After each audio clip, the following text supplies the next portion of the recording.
Life is full of surprises.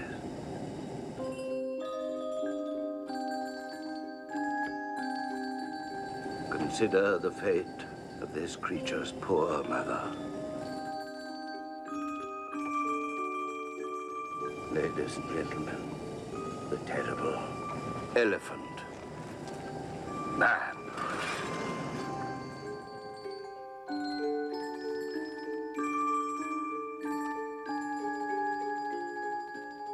First time I heard the story of Joseph Merrick was probably when I had gotten a screenplay from my babysitter.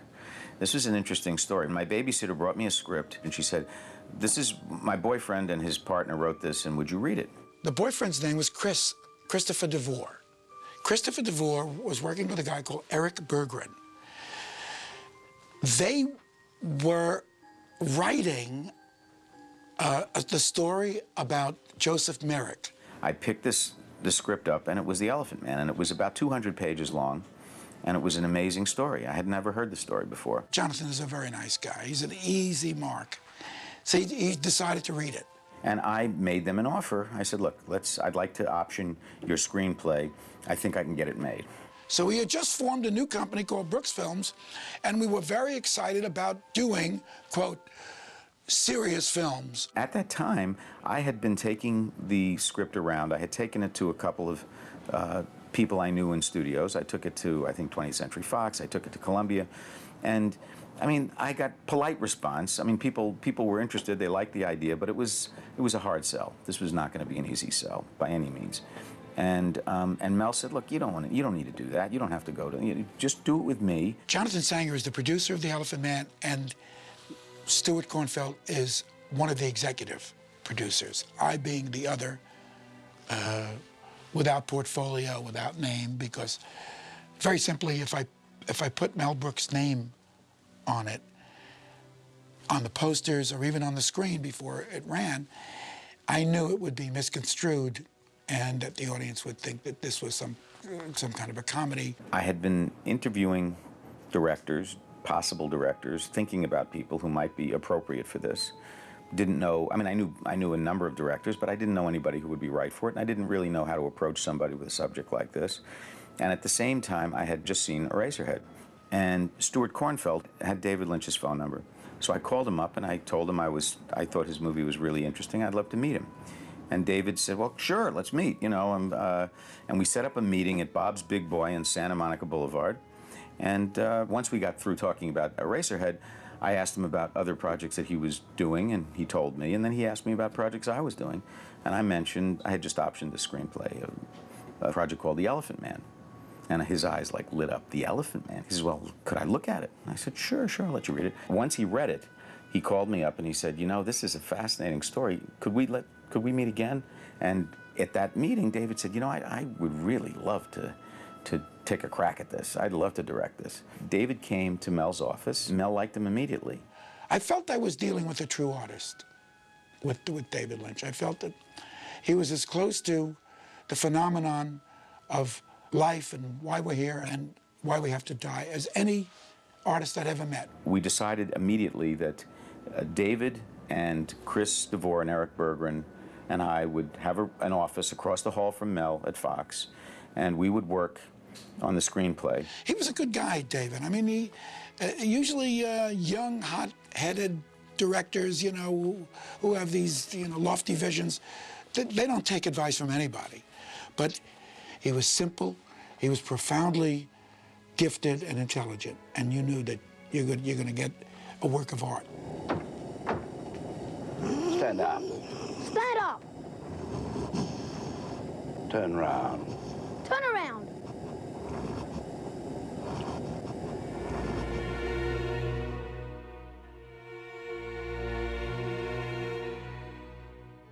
I was first involved with the whole business of The Elephant Man and everything to do with it by being asked to Mel Brooks' office.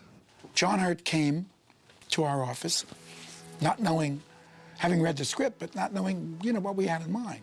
And so there I sat, And it was clear that the people who were interviewing me were quite nervous.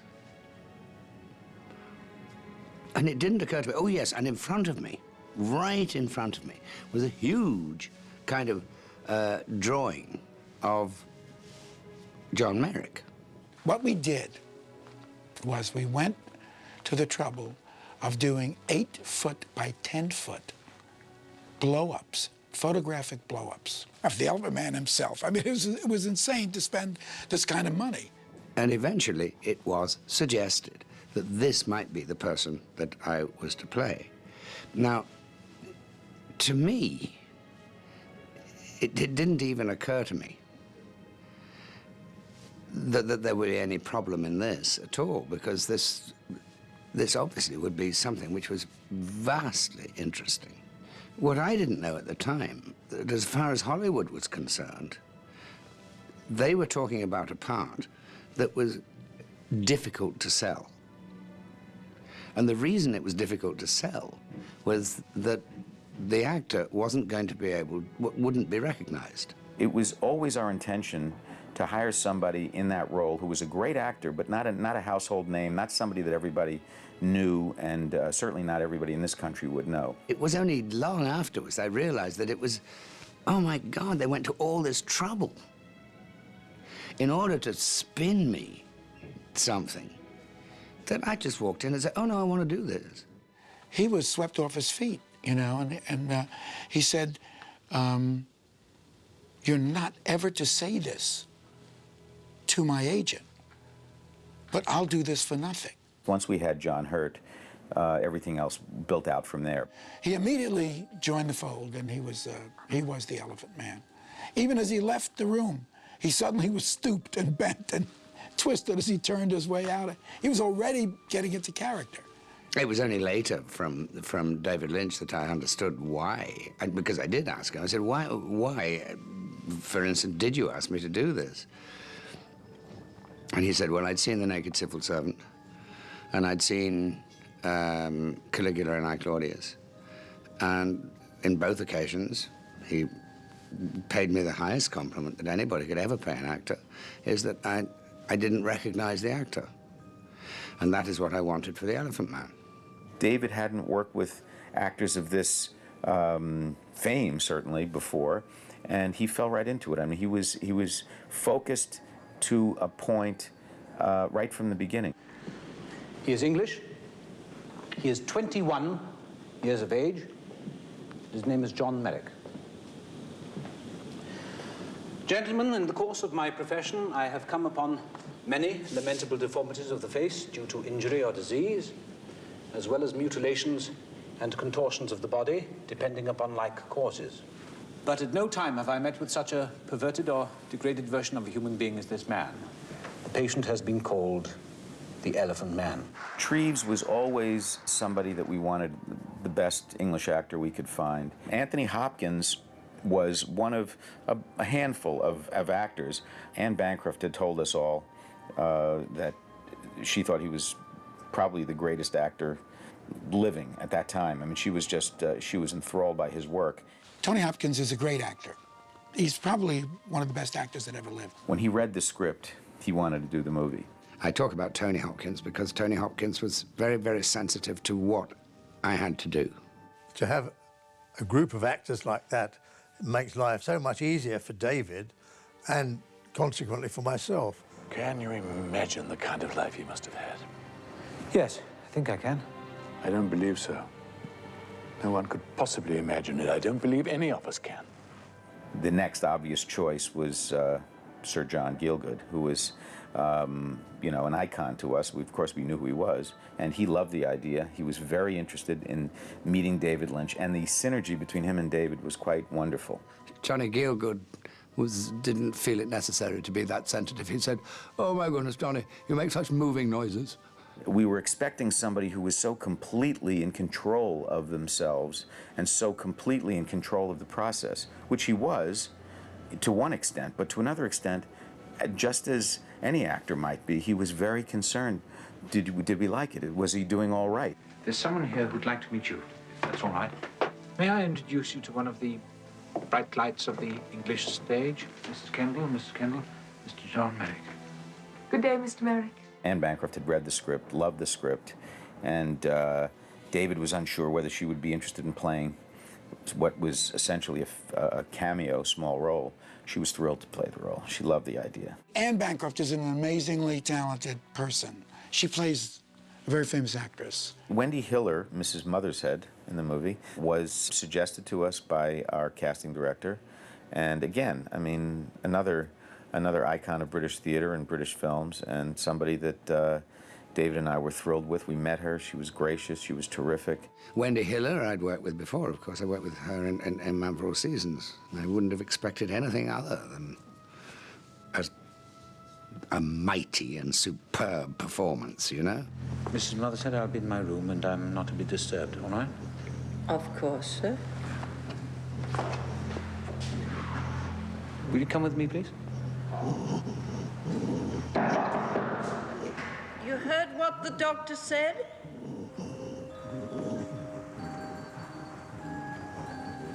Go on. One of the reasons we filmed in black and white, actually, had to do with the makeup. I mean, it was only one reason. I mean, I think we chose to film in black and white because we felt that achieving the look of the period and the feel of the period would be somewhat easier for us in black and white. The reason related to the makeup was the fact that what might look to some repulsive or awful in color would be fascinating in black and white. It's a very expensive exercise to make it in black and white, but it did help give this Victorian illusion. And we were shooting in true black and white. We weren't shooting on colour stock, black and white. We were shooting on black and white stock, which was very hard to get anyway, because they're usually only sold to students. They said, shoot it in color and we'll take the color out of it. We said no. In retrospect, yes, black and white was a much better bet. Be interesting to see it in colour, but it wouldn't have had the same atmosphere. I'm a cameraman. If you ask me to do it in black or white or colour, we just do it. Freddie Francis, I mean, to the trade, is known as maybe the best lighting cameraman in the world. There's only one thing I can do in life, and that is make films. So whatever I'm doing, providing it's connected with making films, I'm happy. My good friend Freddie Francis was a real guide. I mean, he was wonderful throughout.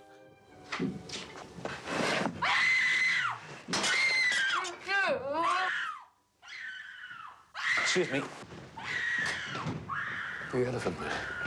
I had previously heard about this film being made, and I'd wondered who was doing the makeup, and I'd asked around in the business, but nobody really seemed to know who would be doing the makeup anyway, and it took quite a while to find out. David had done a makeup design for the movie himself, and it was a complex makeup design, very much based on the original man, but John Hurt had lost weight and looked quite different when he arrived than he had when David had met him in Los Angeles months earlier. And it was pretty clear when we saw him, which was a week before we were ready to start shooting, that the makeup was not going to work. It had to work facially. The muscles had to move. The teeth had to be right. Everything had to be. And I think David was well aware of that. But he thought somehow that that would be able to be somehow would happen in the process.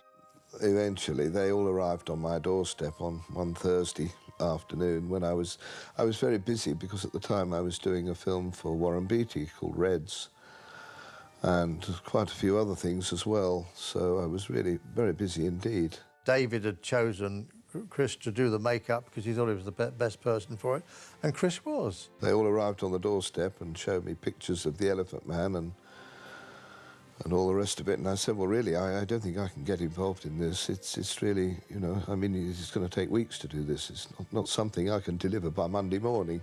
And he immediately told us that it was going to take him 5 weeks, probably, to design this and build it and get the pieces ready and everything else. And 5 weeks was way, way beyond what anything we had imagined it would take. In order to get me really embroiled in this production, they got me to go and have a look at the last mortal remains of the Elephant Man at the London Hospital Museum.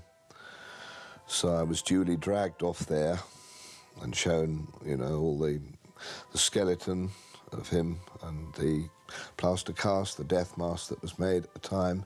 We, David and I, spoke to the curator of the London Hospital Museum and asked him if we could borrow the life cast to bring to our makeup artist's workshop so that he could actually work off the real cast. The plaster cast actually had hair growing out of the plaster. It wasn't literally growing out of the plaster, it was where it had been cut off. Now, I mean, I don't even know if I would have made this request if I had been a little more knowledgeable, sophisticated, been in the business longer. But I just, you know, we had nothing to lose by asking. And I think as a result of our openness about the request, this man, Percy Nunn, said, you know what, yeah, sure, you can have it. And it was amazing. There is only one live cast. I mean, if we dropped it, it's gone, it's over. And we had to take it out of this glass case, move it into Christopher Tucker's workshop so that he could work from it and off of it and model what he was doing off of the original cast. And the plaster cast was, in fact, rather smelly at the time. I think we gave it a bath. It was probably the first bath it had in 100 years or so, but it certainly needed it. Prosthetic makeup was in its infancy at that time. Everything had to be baked every night in molds and so on, you know, and if it had a little air bubble in it, that had to be thrown out, had to be another, and so on and so. So I mean, and when we were dealing at that time with 22 different parts. The design challenges were trying to get the joins, and the technical problems of trying to get the joins in the right place so that at least the individual sections, it would have to be built up by section after section. Secondly, the head, the top part, had to have hair in it. It would be very difficult to make a wig with a foundation that curved and undulated in the way that the Elephant Man's head did. So I conceived the only way to do that was to insert the hair into the head part. It was very difficult to work it all out at first, obviously, because it was quite daunting to look at this incredibly deformed Elephant Man and then look at a normal person like John Hurt, who was fairly slim, and try and figure out how on earth to make everything stick. It meant perhaps we'd have to shave his head, which I thought would be the first thing, get his own hair off so that at least we had something to fix to up here. And we were working and trying to see how you could put that to a head to, you know, and make it and so on and so forth. And so it was 20 hours a day, I know. It was an enormous amount of time, enormous amount of work. I wanted the teeth in there before we did any casts or anything else, so that I got him to work with the teeth. He could actually speak perfectly, well, not perfectly normally, but he could speak very normally with the teeth in. In the film, he didn't do this because the real Elephant Man could hardly be understood at all. The Elephant Man, the real Elephant Man, had got a wisdom tooth impacting on the top here, actually touching, and he got a large protuberance of bone coming out on the jaw that went right round to the back of the spine. So he couldn't open his jaw at all. The jaw on the real Elephant Man would hardly move. I mean, it could move, what, 2 or 3 millimetres, that's all it could move. Recently, one of the scientific journals I read, I think last week, they were actually referring to the Elephant Man and the fact that he did have a progressive disorder and 3 different problems. He had pituitary gland, a bone growth with massive calcification of the bone, and also neurofibromatosis, which gave these large, warty, smelly masses of flesh. We were working 20 hours a day. Chris was sleeping he had a tiny little studio in the old Kent Road in London, and he literally wasn't getting home or anything. He was sleeping, getting up, working. I was terribly tired. I was insured for something like £1 million or £1.5 million or something in case I got run over by a bus. Fat little chance there was of that. I couldn't get out of the door. But then I became aware that David wanted to introduce the Elephant Man in his full makeup much earlier in the script than I felt was right or proper. He was scripted to appear earlier, and he did appear earlier with this costume arrangement over his head. And that was the sort of teaser, if you like, in a way. While I think we always intended to do that to a certain extent, we were forced into doing it even more than we had originally planned because of the problems of getting the makeup done and right. When we discussed it earlier, I said, David, wouldn't it be a wonderful notion, wonderful idea if we saw little pieces, fragments, snatches of the Elephant Man without really seeing a full-fledged shot of him? And he thought it was a good idea. Why is he sitting up like this? He needs rest. Well, that's how he sleeps. If he lies down, he'll kill himself. His head's too big. After working for 8 weeks odd or so, the time came to assemble the makeup and try and stick it all on for the first time and make sure it all worked. And I said to John, well, what are the chances, what are the odds on you sleeping in it then, man, for the night? And we actually propped him up against the wall to try and get him to sleep, but he suffered from the same problem that the real Elephant Man did, because he said, well, you know, if I put my neck back, it'll break. The makeup had to be both believable and doable. Just remember, the entire film hinged upon this. The entire cast and company were told that if the makeup didn't work, that was it. Their film was a goner. My recollections of the day when the makeup was first applied probably has got to be one of the most frightening days of my life. We sent John Hurt over to his studio because he was going to make him up the first time there and then bring him to our studio where we were going to be setting up and ready to do a film test. It took 12 hours to apply the makeup, which is already 2 men's working days, you know, back to back. Believe me, I was on the phone every 10 minutes with Chris Tucker. When's he going to be ready? Don't worry about it. It's going to happen. He'll be there. I'd been seeing the makeup since the first thing that morning. I kept going off the set, looking at it, because, you know, I wanted to see every stage of it, because if I'd have seen at an earlier stage it was going wrong, I would have stopped it then. I wasn't going to wait for 5 hours and then sort of say, I didn't like the way you were doing it. We discussed the makeup with the hairdresser who was there, you know, the way the hairstyle was going to be. And then I did some colour photographs, and these are, in fact, the only colour photographs that exist of the Elephant Man. And then we piled into the Winnebago, and off we went to the studios at Wembley.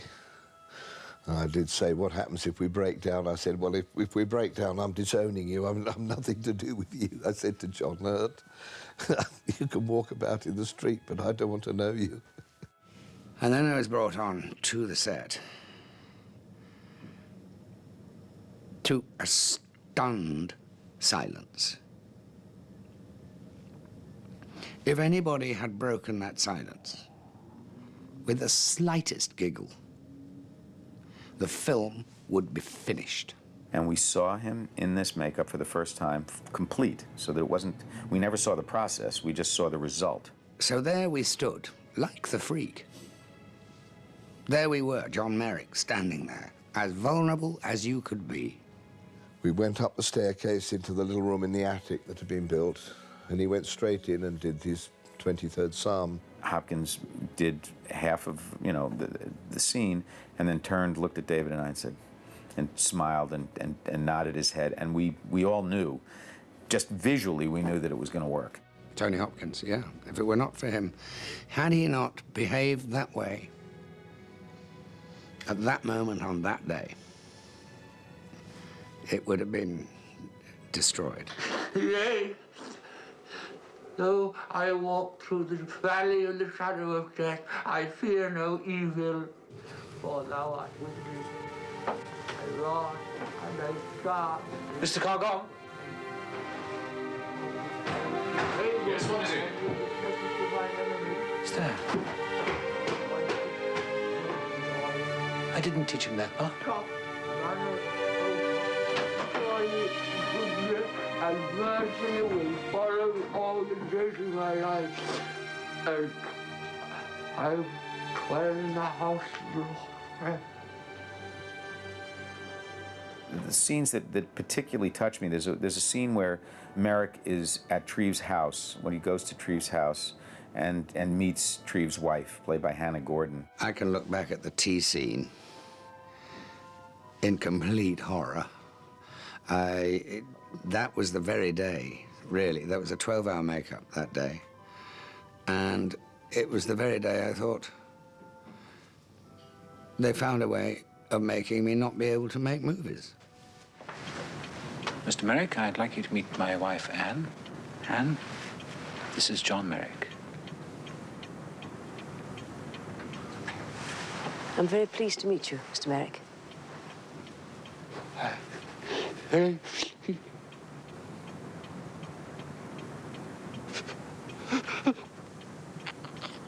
is it? What's the matter? It's just that I'm not used to being treated so well by a beautiful woman. Would you like a cup of tea, Mr. Merrick? It's a good idea. When did I actually go home feeling that I'd done something that was mine? Was when he was given the present. Your dressing case. This ridiculous vanity present, you know, ivory and things in order to make him look so splendid. I suppose I did feel that I'd done something special that day. Our fondest desires were to have a movie that actually played in a theater. I mean, that was really as far as we would take it. So to be nominated for 8 Academy Awards was just remarkable. And interestingly, it didn't win any Oscars. In those days, there were no awards from ACUP, but The Elephant Man was the one that the Hollywood Union pointed to finally for the Academy. They'd been badgering for years for an Academy Award for makeup, and they pointed to The Elephant Man and said, well, if that's not worth an Academy Award, what is? Charles Champlin was the critic at the LA Times, and a week before the Academy Awards, he indicated in one article that it would be between Freddie Francis and I think it was Michael Chapman for Raging Bull, and Freddie Francis hadn't been nominated, but he hadn't even realized that he hadn't been nominated. The fact that Freddie Francis should have been left out, I don't know the history of that, but it is, to me, extraordinary. Whenever I do a film, I think, well, that deserves an Oscar, but then I forget about it. I remember getting into Hollywood and somebody saying to me, I forget who it was now, but they said, well, John, it's great you're here. Just a shame you ain't gonna get it. And I said, well, I quite agree with you. I don't think I'm gonna get it either. Because I'll tell you who I think Robert De Niro's going to get it because it's his year, and that's absolutely right. But just out of interest, why do you think I'm not going to get it? And he said, well, nobody can see who you are. To which I replied, rather naively, I thought that was the point. I am not an animal. I am a human being. In a sense, Elephant Man had a huge effect on my career. Yes, of course, it's a milestone in my career. It'd be a milestone in anyone's career. It was a marvellous thing to have done, and I'm very grateful for the opportunity to have done it. I remember the overall picture, which I was very happy with, and the actual making of the picture was a very happy experience. We had, because my relationship with David and Jonathan developed. I said to Jonathan, aren't you proud to be part of this? And he said, you betcha. You know, he said, we were so proud. I'm very proud of the film, and I'm glad it's finally going to get a chance to be seen in the way that it was intended to be seen. Well, I would say that if you can manage to get to the end of The Elephant Man without being moved, I don't think you'd be someone I'd want to know. It's the trees. There's something that I've been meaning to ask you for some time now. What's that? Can you cure me? No. No, we can care for you, but we can't cure you. No. I thought not.